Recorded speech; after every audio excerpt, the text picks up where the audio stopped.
राधे राधे। सबको सीताराम। आज मैं श्रीमद् भागवत महापुराण का प्रथम अध्याय कहने जा रही हूँ। अपनी माता जी को सुना रही हूँ और इसके माध्यम से आप लोग भी सुनिए। भागवत महापुराण है जिसको संस्कृत और हिंदी में अनुवाद किया गया है। आज पहला दिन है तो मैं अपनी माता जी को सुना रही हूँ। इसके साथ साथ आप लोग भी सुनिए और घर बैठे अच्छा लगे तो सब्सक्राइब भी कीजिए, लाइक भी कीजिए। तो आज हम शुरू करते हैं। बोलो श्री वृंदावन बिहारी लाल की जय। राधे राधे। प्रथम अध्याय शुरू करेंगे।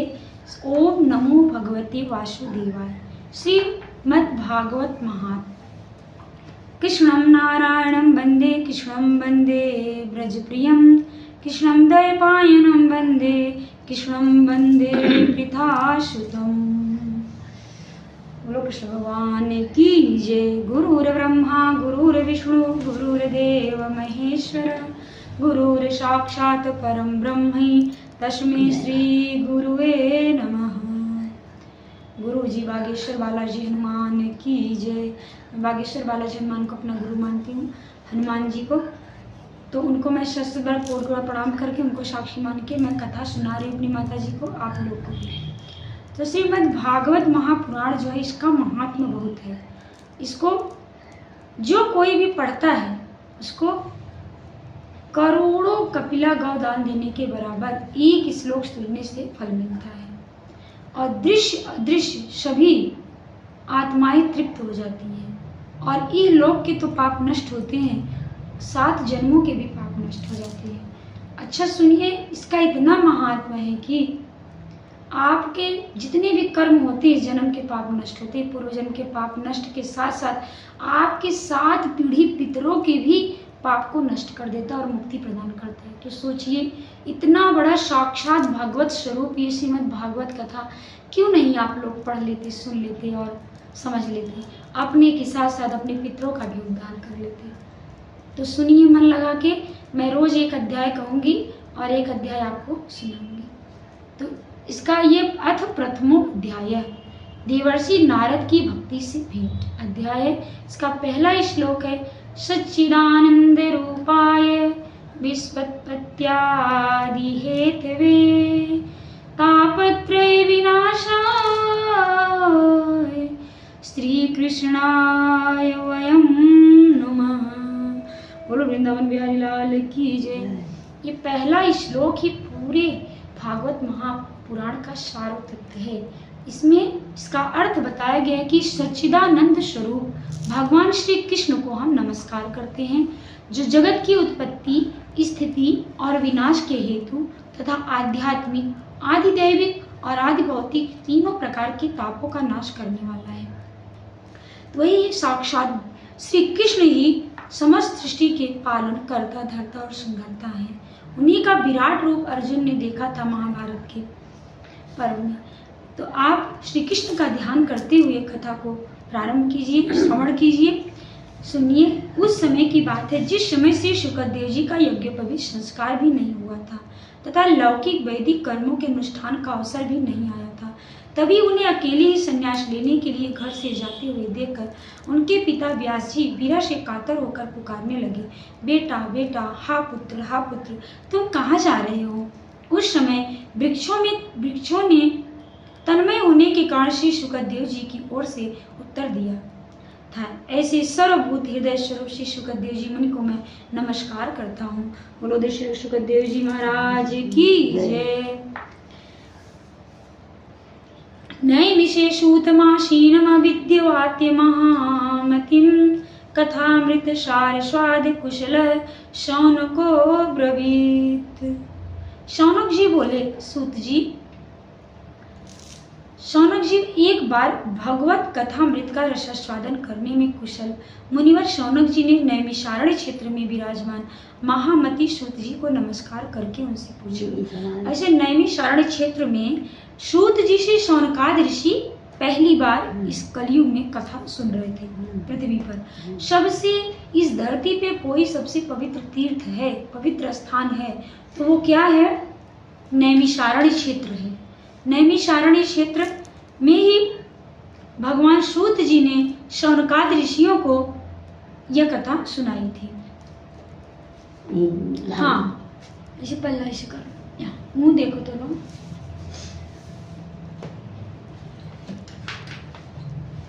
ये मेरी माता जी हैं, इनको सुना रहे हैं, इसके साथ आप लोग भी सुनिए।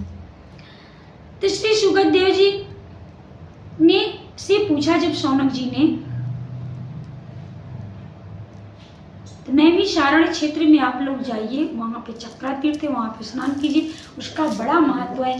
वहाँ पे मनु और श्रद्धा ने भी क्या कहते हैं तपस्या की थी जब भगवान को प्राप्त किया था, और दशरथ अवतार में राम के रूप में विष्णु को पाया था। वो क्षेत्र इतना पुण्य है कि व्यास जी ने वहाँ पे 18 पुराणों की रचना की थी, चारों वेदों को विभाजित करके। वहाँ पर दधीचि ने तपस्या की थी और अपना शरीर त्याग किया था, जिससे वज्र का निर्माण हुआ था। वहाँ पर 84,000 मुनियों ने तपस्या की थी। ऐसे पवित्र क्षेत्र नैमिषारण्य में बैठे हुए कथामृत का पान करते हुए शौनक जी ने नैमिषारण्य क्षेत्र में विराजमान महामत सूत जी को नमस्कार करके उनसे पूछा। अब क्या प्रश्न पूछा ये आप सुन लीजिए। शौनक जी बोले, सूत जी, आपका ज्ञान अज्ञान अंधकार को नष्ट करने के लिए करोड़ों सूर्यों के समान है। आप हमारे कानों के लिए रसायन अमृत स्वरूप सार गर्भित कथा कहिए। भक्ति, ज्ञान और वैराग्य से प्राप्त होने वाले महान विवेक की वृद्धि किस प्रकार होती है तथा वैष्णव लोग किस तरह इस माया मोह से अपना पीछा छुड़ाते हैं।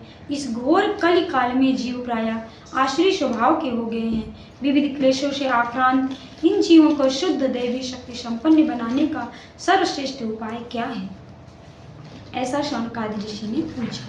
तब सूत जी ने उत्तर, सूत जी, आप हमें कोई ऐसा शाश्वत साधन बताइए जो सबसे अधिक कल्याणकारी तथा पवित्र करने वालों में भी पवित्र हो, तथा जो भगवान श्री कृष्ण की प्राप्ति करा दे।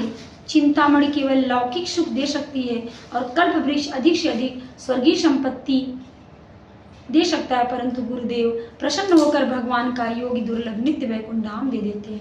बोलो वृंदावन बिहारी लाल की जय।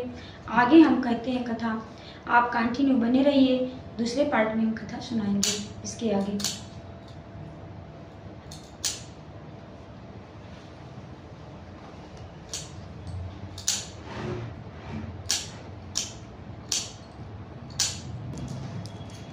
श्री गणेशाय नमः। जब शौनकादि ऋषियों ने पूछा सूत जी से, सूत जी ने कहा, उसमें संस्कृत में श्लोक है, प्रीति शौनक चित्ते ते हाथो वच्मि विचार्य च सर्व सिद्धांत निष्पन्नम संसार भय नाशनम। सूत जी ने कहा, शौनक जी, तुम्हारे हृदय में भगवान का प्रेम है, इसलिए मैं विचार कर तुम्हें संपूर्ण सिद्धांतों का निष्कर्ष सुनाता हूँ, जो जन्म मृत्यु के भय का नाश कर देता है, जो भक्ति के प्रवाह को बढ़ाता है और भगवान श्री कृष्ण की प्रसन्नता का प्रधान कारण है। मैं तुम्हें वह साधन बतलाता हूँ, उन्हें सावधान होकर सुनो। आप लोग भी सावधान होकर सुनिए। श्री सुखदेव जी ने कलयुग में जीवों के काल रूपी सर्प की मुख का ग्रास होने की त्रास कर आत्यांतिक नाश करने के लिए श्रीमद् भागवत शास्त्र का प्रवचन किया है। मन की शुद्धि के लिए इससे बढ़कर कोई साधन नहीं है। अगर आप ध्यान पूर्वक सुनते तो आपका मन भी शुद्ध होगा। जब मनुष्य के जन्म जन्मांतर का पुण्य उदय होता है, तभी उसे इस भगवत शास्त्र की प्राप्ति होती है। और जब सुखदेव जी राजा परीक्षित को यह कथा सुनाने के लिए सभा में विराजमान हुए, तब देवता लोग उनके पास अमृत का कलश लेकर आए, और देवता अपना काम बनाने में बड़े कुशल होते हैं। अतः यहाँ भी सबने सुखदेव जी मुनि को नमस्कार करके कहा, आप यह अमृत लेकर बदले में हमें कथामृत का दान दीजिए। ऐसा देवताओं ने आके घड़े में अमृत भरकर सुखदेव जी से कहा। इस प्रकार परस्पर विनिमय अदला बदली हो जाने पर राजा परीक्षित अमृत का पान करें और हम सब श्रीमद् भागवत स्वरूप अमृत का पान करेंगे। इस संसार में कहाँ कांच और कहाँ महामूल्य मणि तथा कहाँ सुधा और कहाँ कथा।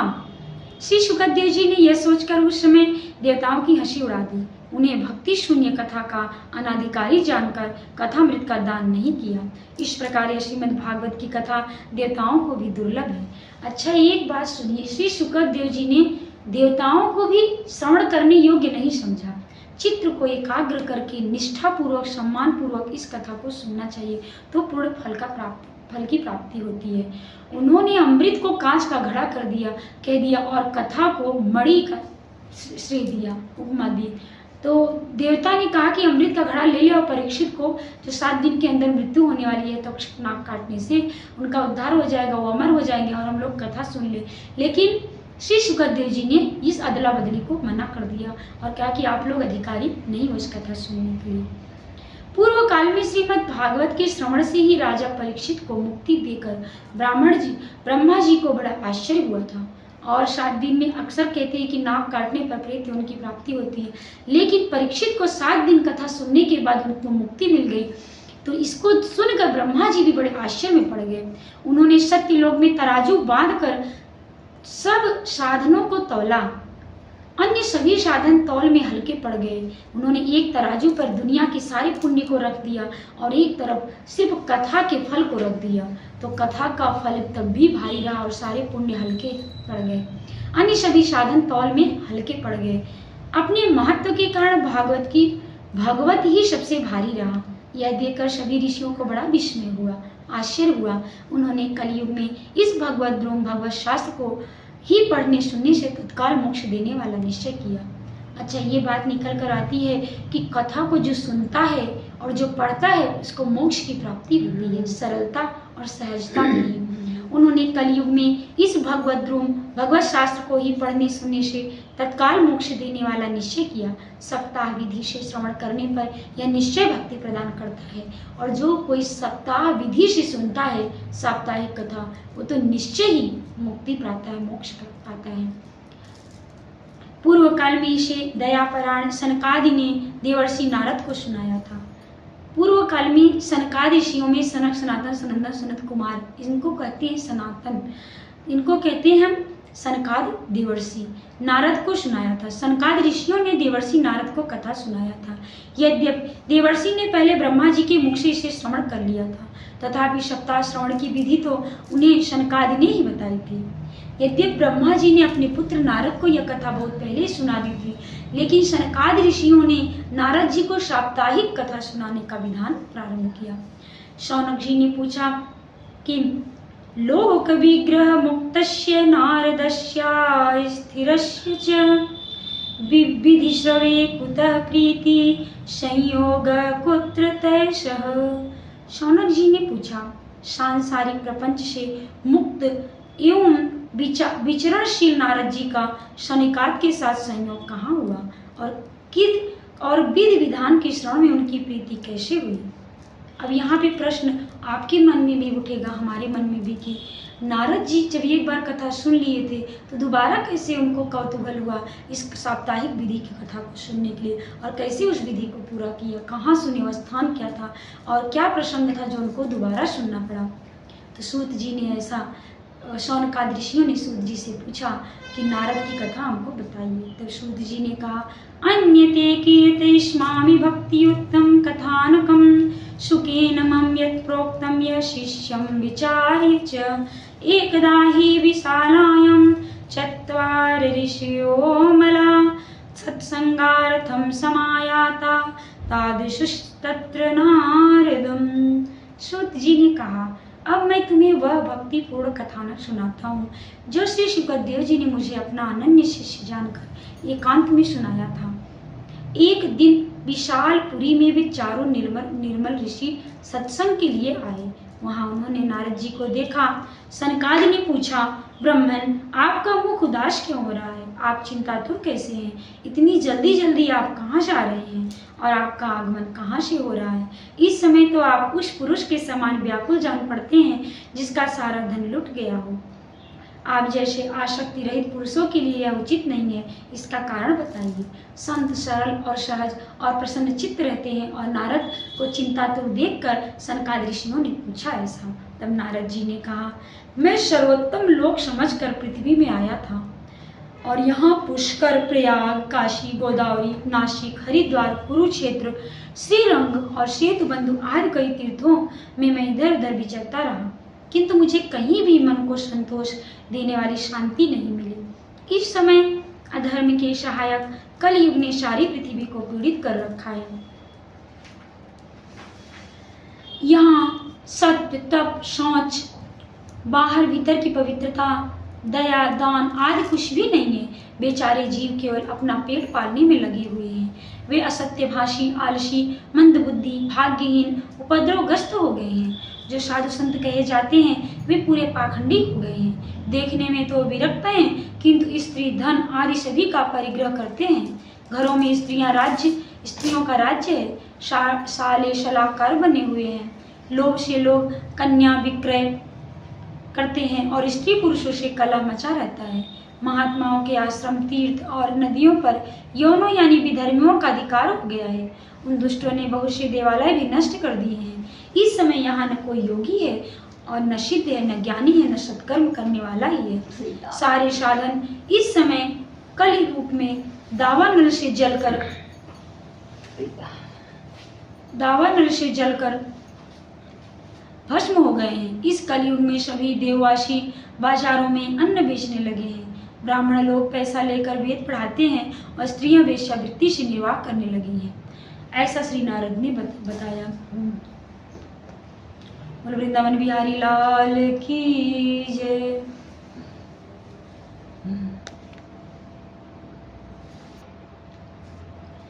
इस तरह कलयुग के दोष देखना और पृथ्वी पर विचरता हुआ मैं यमुना जी के तट पर पहुंचा, ऐसा नारद जी बता रहे हैं। जहाँ भगवान श्री कृष्ण की अनेकों लीलाएं हो चुकी हैं। मुनिवरों सुनिए, वहाँ मैंने एक बड़ा आश्चर्य देखा। वहाँ एक स्त्री खिन्न मन से बैठी थी। उसके पास दो वृद्ध पुरुष अचेत अवस्था में पड़े जोर जोर से सांस ले रहे थे। वह तरुणी यानी जवान उनकी सेवा करती हुई कभी उन्हें चेत कराने का प्रयत्न करती और कभी उनके आगे रोने लगती थी। वह अपने शरीर के रक्षक परमात्मा को दसों दिशाओं में देख रही थी। उसके चारों ओर सैकड़ों स्त्रियां उसे पंखा झल रही थी और बार बार समझाती जाती थी।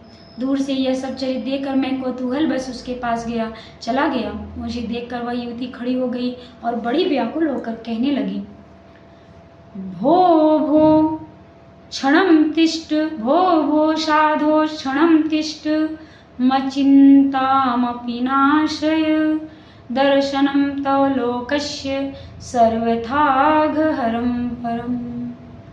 युवती ने कहा, अजी महात्मा जी, क्षण भर ठहर जाइए और मेरी चिंता को भी नष्ट कर दीजिए। आपका दर्शन तो संसार के सभी पापों को सर्वथा नष्ट कर देने वाला है। आपके वचनों से मेरे दुख की भी बहुत कुछ शांति हो जाएगी। मनुष्य का जब बड़ा भाग्य होता है तभी आपके दर्शन हुआ करते हैं।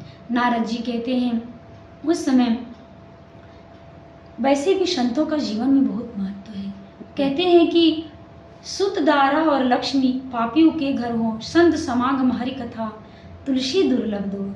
संत समागम मिल जाए, संतों का साथ मिल जाए और भगवत कथा का सुनने का अवसर मिल जाए, ये दुर्लभ है। बाकी तो पुत्र, पत्नी, स्त्री, धन तो पापियों को भी मिल जाते हैं। संतों का समागम बड़े पुण्य उदय होने पर ही संत मिलते हैं। तब इसके आगे यही भक्ति माता कह रही हैं। नारद जी कहते हैं, तब मैंने उस स्त्री से पूछा, देव तुम कौन हो? और ये दोनों पुरुष जो तुम्हारे जंघों पर लेटे हुए हैं गोदों पर, ये कौन है? और ये तुम्हारे पास ये कमल नयनी देवियाँ कौन है जो तुम्हें घेरे हुई हैं? तुम हमें विस्तार से अपने दुख का कारण बताओ। युवती ने कहा, अहम भक्तिरिति ख्याता इमो में तनयो मतो, ज्ञान वैराग्य नामानो काल योगिन जर्जरो। युवती ने कहा, हे देवर्षि नारद, मेरा नाम भक्ति है। ये ज्ञान और वैराग्य नामक मेरे पुत्र हैं। समय के फेर से ही ऐसे जर्जर हो गए हैं। ये देवियाँ, गंगा जी आदि नदियाँ हैं। ये सब मेरी सेवा करने के लिए आई हैं। इस प्रकार साक्षात देवियों के द्वारा सेवित होने पर भी मुझे सुख शांति नहीं है। तपोधन अब ध्यान देकर मेरा वृत्तांत सुनिए। मेरी कथा वैसे तो प्रसिद्ध है, फिर भी उसे सुनकर आप मुझे शांति प्रदान करें। इस आशा से भक्ति माता उनको बताती हैं।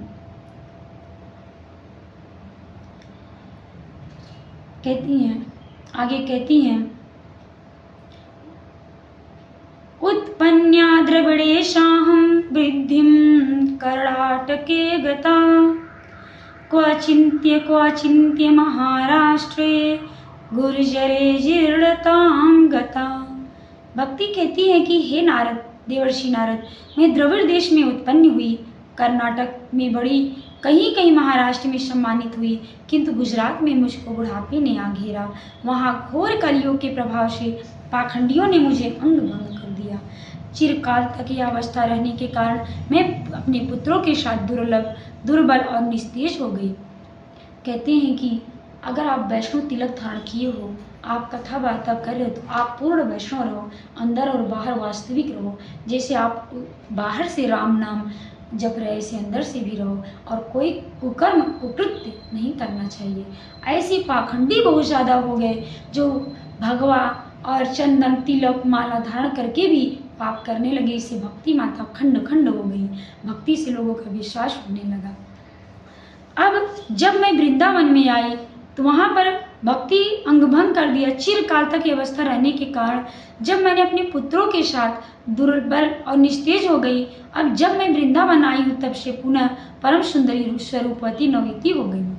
भक्ति माता जब वृंदावन में पहुंची तो वृंदावन में भक्ति नाचने लगती हैं और वृंदावन में राधे राधे करके सब राधा कृष्ण का स्मरण करते ही रहते हैं। तो वहाँ भक्ति माता तो जवान हो गई, लेकिन उनके पुत्र ज्ञान और वैराग्य वैसे ही वृद्धा में अवस्था में निस्तेज रहे, क्योंकि ज्ञान वैराग्य तो लुप्त हो गया था कलयुग से। तो मेरे पुत्र नवनीत हो गई हूँ, किंतु सामने पड़े हुए दोनों मेरे पुत्र थके मांदे दुखी हो रहे हैं। अब मैं यह स्थान छोड़कर अन्यत्र जाना चाहती हूँ। ये दोनों बूढ़े हो गए, इसी दुख से मैं दुखी हूँ। मैं तरुणी क्यों और ये दोनों मेरे पुत्र बूढ़े क्यों? हम तीनों साथ साथ रहने वाले हैं, फिर भी यह विपरीतता क्यों? होना तो यह चाहिए कि माता बूढ़ी हो और पुत्र तरुण हो। इसी से मैं आश्चर्यचकित चित्र से अपनी इस अवस्था पर शोक करती रहती हूँ। आप परम बुद्धिमान एवं योगनिधि हैं, इसका क्या कारण हो सकता है, बताइए। नारद जी ने कहा, साध्वी, मैं अपने हृदय में ज्ञान दृष्टि से तुम्हारे संपूर्ण दुख का कारण देखता हूँ। तुम्हें विषाद नहीं करना चाहिए, श्री हरि तुम्हारा कल्याण करेंगे। सूत जी कहते हैं कि मुनिवर नारद जी की ने एक क्षण में ही उसका कारण जानकर कहा। नारद जी ने कहा, देवी सावधान होकर सुनो, यह दारुण कलयुग है। इसी से इस समय सदाचार योग मार्ग और तप आदि भी लुप्त हो गए हैं। लोग सटता और दुष्कर्म में लगकर अघासुर बन रहे हैं। संसार में जहाँ देखो वहीं सत्पुरुष दुख से म्लान में है और दुष्ट सुखी हो रहे हैं। इस समय जिस बुद्धिमान पुरुष का धैर्य बना रहे वही बड़ा ज्ञानी और पंडित है। कलयुग का एक प्रभाव है कि यहाँ पर व्यक्ति का चित्त जो है स्थिर रहता है, किसी उसके अंदर धैर्यता नाम की चीज नहीं रहती। इस कलयुग में घोर कलिकाल में अगर जो धैर्य धारण कर सकता है तो वही सब कुछ पा सकता है। पृथ्वी क्रमशः प्रतिवर्ष शेष जी के लिए भार रूप होती जा रही है।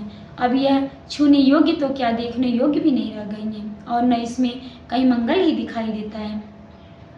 अब किसी को पुत्रों के साथ तुम्हारा दर्शन भी नहीं होता। विषयानुराग के कारण अंधे बने हुए हैं। जीवों से उपेक्षित होकर तुम जर्जर हो रही थी। वृंदावन के संयोग से तुम फिर नवीन तरुणी हो गई हो। अतः यह वृंदावन धन्य है जहाँ भक्ति सर्वत्र नृत्य कर रही है। परंतु तुम्हारे इन दोनों पुत्रों का यहाँ कोई ग्राहक नहीं है, इसलिए इनका बुढ़ापा नहीं छूट रहा है। यहाँ इनको कुछ आत्मसुख भगवत स्पर्श जनित आनंद की प्राप्ति होने के कारण ये सोते से जान पड़ते हैं। शांति तो मिली थी ज्ञान वैराग्य को, लेकिन वहाँ पूर्ण उनको सचेत नहीं हो पाए थे, क्योंकि वृंदावन में भक्ति नृत्य करती है लेकिन ज्ञान वैराग्य के ज़्यादा वहाँ बोलबाला न होने के कारण ज्ञान वैराग्य निस्तेज पड़े थे। भक्ति ने कहा, राजा परीक्षित ने इस पापी कलयुग को क्यों रहने दिया? इसके आते ही सब वस्तुओं का सार न जाने कहाँ चला गया। करुणा में श्री हरि से भी यह धर्म कैसे देखा जाता है? मुने मेरा यह संदेह दूर कीजिए। अपने वचनों से मुझे बड़ी शांति मिली है। भक्ति ने कहा कि हे नारद जी, आपके वचनों से मुझे बड़ी शांति मिली है। आप बताइए कि राजा परीक्षित ने इस कलयुग को क्यों आने दिया द्वापर के बाद?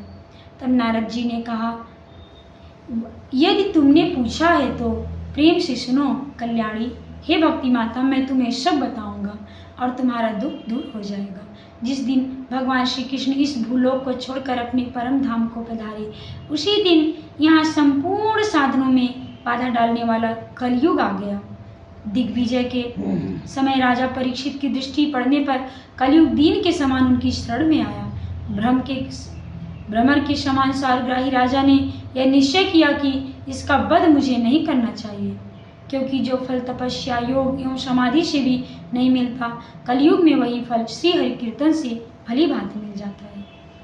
श्री राजा परीक्षित तो कलयुग को आने ही नहीं देते, लेकिन कलयुग ने दीनहीन करके विनती की कि हे राजा, मेरे अंदर हजारों गुण होते हुए एक गुण है, और वह गुण है कि जो फल सतयुग में तपस्या से मिलता था, हजारों वर्ष तक तपस्या करने से, अन्न त्यागने से मिलता था, वो फल, जो फल त्रेता युग में यज्ञ करने से मिलता था, और जो फल द्वापर में सूर्य अर्घ देने से, त्रिकाल संध्या करने से मिलता था, वही फल कलयुग में केवल श्री हरि विष्णु का नाम कीर्तन संकीर्तन करने से मिल जाएगा। कहते हैं तुलसीदास जी अपने रामचरितमानस में, कलयुग केवल नाम धारा, सुमिर सुमिर नर उतरहि पारा।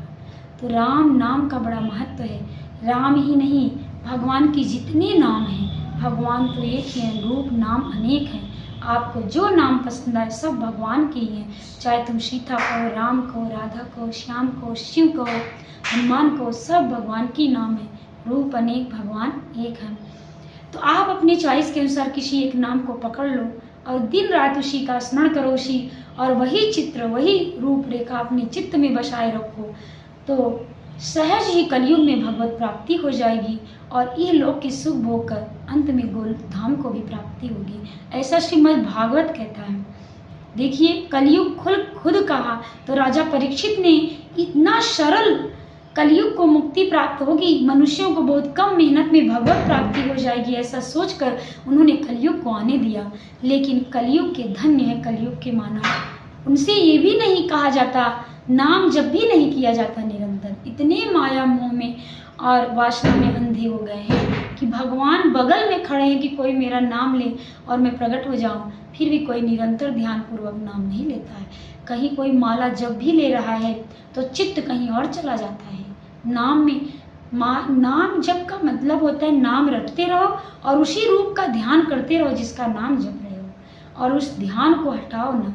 अगर काम कर रहे हो तब भी रटो, अकेले हो तो ध्यान में रहो, तो भगवान के रूप में ही मग्न होते हुए उनके नाम का स्मरण करो, तो सहज में ही भगवान की प्राप्ति हो जाएगी। वही कलयुग ने दीनहीन होकर राजा परीक्षित से कहा, कलयुग ने कहा, न मया मर्योयम सारंगयो सारभुक यत्फलम नास्ति तपसा न योगेन समाधिना तत्फले लभतम सम्यक कलोकेशो कीर्तनात् एकाकारं कलिं दृष्ट्वा सारवत्सारनीरसं विष्णुराता स्थापितवान् कलिजानां सुखाय च कुकर्माचरणात् सार सर्वतो निर्गतो धुना। क्योंकि जो फल तपस्या, योग एवं समाधि से भी नहीं मिलता, कलयुग में वही फल श्री हरि कीर्तन से ही भली भांति मिल जाता है। इस प्रकार सारहीन होने पर भी उसे एक ही दृष्टि से सारयुक्त देखकर राजा परीक्षित ने कलयुग में उत्पन्न होने वाले जीवों के सुख के लिए ही इसे रहने दिया था। इस समय लोगों के कुकर्म में प्रवृत्ति होने के कारण सभी वस्तुओं का सार निकल गया है और पृथ्वी के सारे पदार्थ बीजहीन भूसी के समान हो गए हैं। ब्राह्मण केवल अन्न धन आदि के लोभवश घर घर एवं जन जन को भागवत की कथा सुनाने लगे हैं। इसीलिए कथा का सार तत्व चला गया। तीर्थों में नाना प्रकार के अत्यंत घोर कर्म करने वाले नास्तिक और नारकी पुरुष भी रहने लगे हैं, इसलिए तीर्थों का भी प्रभाव जाता रहा। जिनका चित्त निरंतर काम, क्रोध, महान लोभ और तृष्णा से तपता रहता है, वे भी तपस्या का ढोंग करने लगे हैं, इसीलिए तप का भी सार निकल गया है। मन पर काबू न होने के कारण तथा लोभ, दंभ और पाखंड का आश्रय लेने के कारण एवं शास्त्र का अभ्यास न करने से ध्यान योग का फल भी मिट गया है। पंडितों की तो यह दशा हो गई है कि वे अपनी स्त्रियों के साथ पशु की तरह रमण करते हैं। उनमें संतान पैदा करने की ही कुशलता पाई जाती है। मुक्ति साधन में वे सर्वथा कुशल हैं। मोक्ष प्राप्ति में, मुक्ति प्राप्ति में, भगवत प्राप्ति में अकुशल हैं और वे संतान उत्पन्न करने में ही ज़्यादा कुशल है। कलयुग के मानव संप्रदायानुसार प्राप्त हुई वैष्णवता भी कहाँ देखने को नहीं आती। इस प्रकार जगह जगह सभी वस्तुओं का सार लुप्त हो गया है और यह तो इस युग का स्वभाव ही है, इसमें किसी का दोष नहीं है। इसी से पुंडरीकाक्ष भगवान बहुत समीप रहते हुए भी यह सब सह रहे हैं। पुंडरीकाक्ष, पुंडरीक अर्थात कमल, अक्ष माने आँख वाले, अक्ष जो है मतलब आँख होता है, तो पुंडरीक माने कमल, कमल जैसे नेत्रों वाले अर्थात विष्णु भगवान, उनको पुंडरीकाक्ष कहा गया है। पुंडरीकाक्ष हमारे पास रहते हुए भी हमसे दूर हैं, क्योंकि हम सहज और सरल नहीं हैं। कहते हैं तुलसीदास जी, भगवान कहते हैं रामचरितमानस में, निर्मल मन जन सो मोहि पावा, मोहि कपट छल छिद्र न भावा। निर्मल मन, सहज होना बहुत ही कठिन है, जबकि कठिन होना लोगों को सरल है। आजकल लोग कठिन हो जाएंगे उस सरलता से, लेकिन सहज नहीं, सरल नहीं होंगे सहजता से। तो जब हम सरल हो जाएंगे, अंदर बाहर वास्तविक हो जाएंगे, जैसे हम अंदर से हैं वैसे हम बाहर से रहें। तन मन का भेद छिपाने के लिए तन होता है, लेकिन मन हमारा अच्छा हो और बाहर भी कर्म भी हम अच्छा करें। जिस दिन हम भगवत प्राप्ति के लिए इतने सरल हो जाएंगे और सारे कार्यों को भगवत को समर्पित करते हुए करेंगे, उसी दिन भगवान हमारे सामने रहेंगे। भगवान हमारे पीछे पीछे टहलते हैं कि कोई हमको दिल से पुकारे, मन से पुकारे, हम उसके पास आते हैं सहज। लेकिन आज के मानव में बहुत कठिनता देखने को मिलेगी, सरलता बहुत ही कम। सूत जी कहते हैं कि इसी से पुंडरीकाक्ष भगवान अर्थात विष्णु बहुत समीप रहते हुए भी यह सब अत्याचार सह रहे हैं, क्योंकि कलयुग का ये प्रभाव है। कलयुग में व्यक्ति ऐसे कर्म करेंगे, एक संत महात्माओं की बाणी, वेदों की बाणी हमको सदमार्ग पे लेके जाएगी। अगर जो इस पे विचार करेंगे, कथा को सुनेंगे और इसके अनुसार जीवन यापन करेंगे, तो बिरले 100 में से 10-5 ही इस पथ पर चलेंगे। बाकी तो कलयुग अपने चपेट में सबको ले ही लेता है। इसीलिए किसी भी युग में शास्त्र हमको सही मार्ग बताते हैं। तो भक्ति ने कहा देवर्षि, आप धन्य हैं, मेरा बड़ा सौभाग्य था जो आपका समागम हुआ। संसार में साधुओं का दर्शन ही समस्त सिद्धियों का परम कारक है। अगर सच्चे साधु पुरुषों का दर्शन हो जाए तो सारी सिद्धियां व्यक्ति को प्राप्त हो सकती हैं। आपका केवल एक बार का उपदेश धारण करके कयाधु कुमार प्रहलाद ने माया पर विजय प्राप्त कर ली थी। एक बार नारद जी ने प्रवचन किया, कथा सुनाया, प्रहलाद जी ने माया पर विजय प्राप्त कर ली। और एक बार ध्रुव जी को शिक्षा दी, ध्रुव जी ने भी आपकी कृपा से ही ध्रुव पद प्राप्त किया था। आप सर्व मंगलमय और साक्षात श्री ब्रह्मा जी के पुत्र हैं। मैं आपको नमस्कार करती हूँ। हे देवर्षि नारद, आपको शत बार करोड़ों बार नमस्कार। आप लोग भी नमस्कार कीजिए। इति पद्म पुराणे उत्तराखंडे श्री भगवत महात्म्ये भक्ति नारद समागमो नाम प्रथम अध्याय संपूर्ण हुआ। अब प्रहलाद की और ध्रुव की कहानी आगे बताते हुए हम आपको कथा सुनाएंगे, इसमें जिक्र आएगा। अब फिर मिलते हैं हम कल कंटिन्यू बने रहिए, कथा सुनिए। जरूरी नहीं बहुत पैसा खर्च करके ही सुना जाए, आप भाव से चलते फिरते काम करते हुए भी इस कथा को मोबाइल में चालू करके सुन सकते हैं और अपने जीवन को सारयुक्त बना सकते हैं। बोलो वृंदावन बिहारी लाल की जय, वासुदेव कृष्ण भगवान की जय, भागवत महापुराण की जय, अखंड भारत की जय, सनातन धर्म की जय, हिंदू राष्ट्र की जय, सब संतन की जय, भक्तन की जय, भक्त और भगवान की जय। गौ गंगा गीता माता गायत्री माता गुरु भगवान की जय, गौरी माता की जय, सनातन सभी तीर्थों की जय, सनातन पवित्र नदियों की जय, सनातन सभी धर्म ग्रंथों की जय, चारों वेदों की जय, समस्त देवी देवताओं नाग नर किन्नर गंधर्व पुत्र कुल देवी कुल देवता की जय। आप लोग भी अपने कुल देवी कुल देवता की जय मना लीजिए। स्थान देवता की, नगर देवता की जय हो, भक्त और भगवान की जय हो, शंकर पार्वती की जय हो, नव दुर्गा की जय हो, महाकाली महालक्ष्मी माँ सरस्वती मैया की जय हो, एकला कृष्ण ईश्वर आर्य शब्रित, ऐसे श्रीमद् भगवद गीता में कहा है भगवान विष्णु कृष्ण ईश्वर कुछ हैं और सभी देवता इनके दास हैं। बोलो वृंदावन बिहारी लाल की जय, बागेश्वर धाम की जय, हनुमान जी की जय हो। नमः पार्वती पते हर हर महादेव, शिव शंभो शिव शंभो शिव शंभो। जय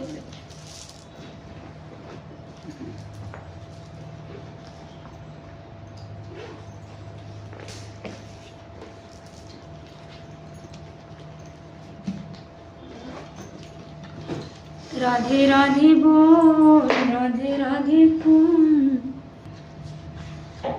श्रीमद् भागवत कथा पूर्ण हुई। एक आपको भजन सुनाते हैं, सुन लीजिए।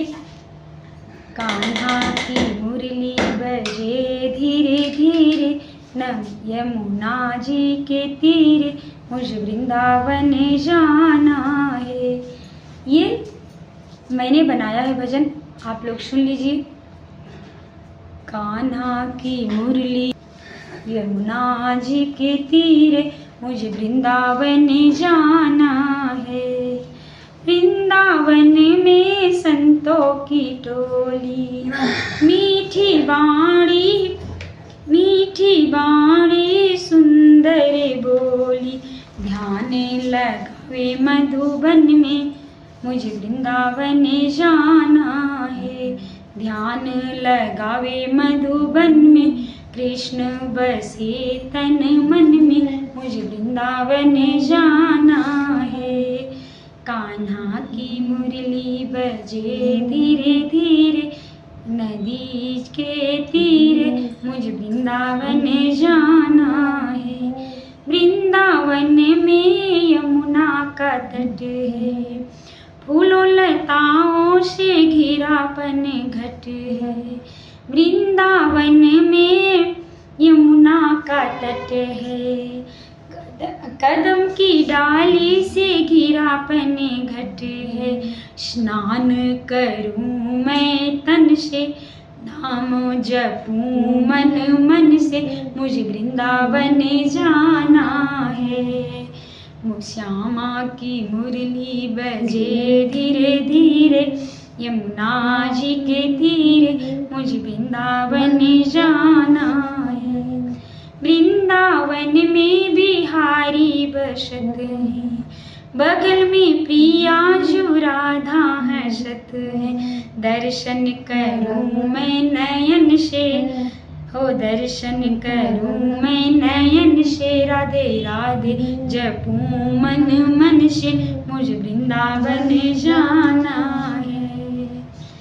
हो कान्हा की मुरली बजे धीरे धीरे, नदी के तीरे, मुझे वृंदावन जाना है। बोलो वृंदावन बिहारी लाल की जय, राधा रानी की जय। फिर ऐसे ही अपने ही रचे हुए भजन सुनाऊंगी, आप कथा में बने रहिए, कथा भी सुनिए। एक एक भजन खुद रच रच के मैं सुनाऊंगी। आप सभी को राधे राधे।